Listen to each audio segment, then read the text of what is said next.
Good afternoon, my dear brothers and sisters. Our gospel is a very short one. It only has 3 verses, chapter 8, verses 1 to 3. But even if it is a short gospel, it highlights or brings to light the 2 characteristics of the Lord. The first one is that Jesus values teamwork. Jesus values teamwork. Could Jesus or could the Lord save the world by himself? Of course. Actually, he's the only Savior of the world. But why did he choose or appoint 12 apostles? Because he values teamwork. He is not someone who will do everything by himself. The church which he founded highlights the value of working together. Kahit po sa parokya, kitang-kita naman yan eh.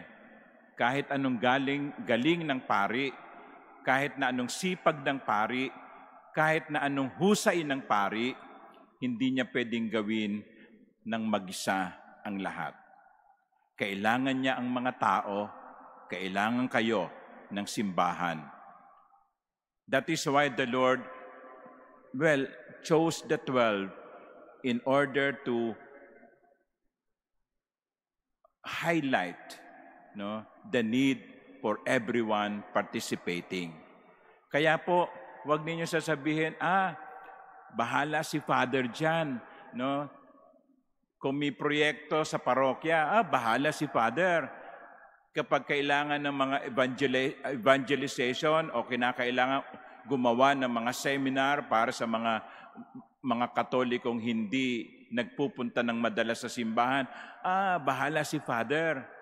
Basta kami, nagsisimba kami, lalo na kung linggo, nagkukomunyon, kung kailangan ng donation, nagbibigay kami, okay na yon.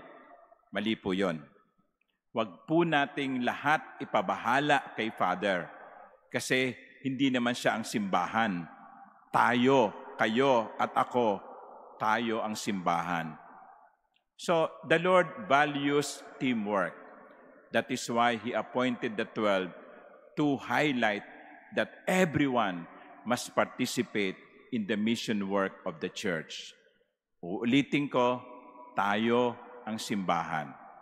Bagamat si Jesus lamang ang tagapagligtas, tayo sa bisa ng binyag ay merong papel na dapat gampanan para sa ikauusod ng pagpapahayag ng mabuting balita. You and I have the same mission. You and I belong to the same church. All of us are called to fulfill our role in this mission. That's the first. Jesus values teamwork. The second is Jesus values women. There are 3 women named in this gospel. Maria, called Magdalene, Joanna, the wife of Herod's steward Cusa, and Susanna. During that time, it is not unusual for women to help the rabbi. They give something, they donate, they prepare food. But what is unusual in this gospel is, and during his time, what was unusual for the Lord is, He allowed these women to join in the journey. Kasi noon, ang mga babae, tagabigay lang. Tagabigay.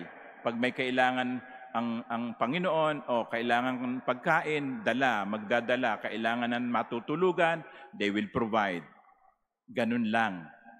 Pero nung dumating si Jesus, binigyan niya ang mga babae ng pagkakataon na samahan siya sa pangangaral, paglalakbay.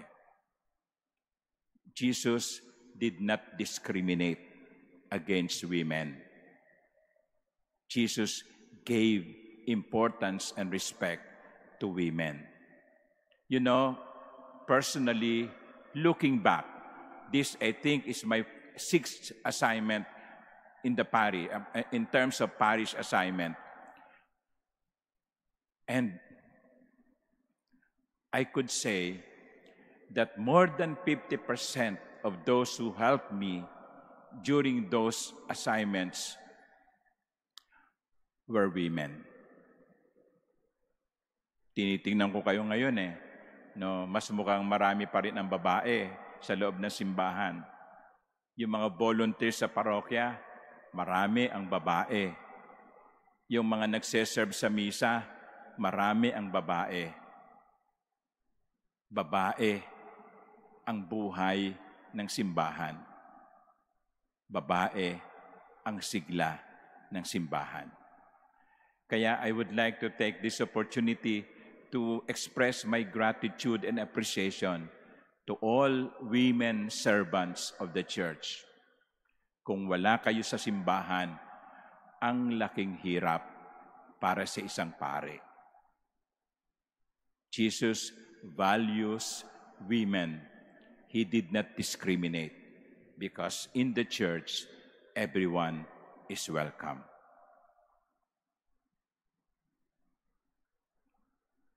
Now, ano pong ibig sabihin nito para sa atin?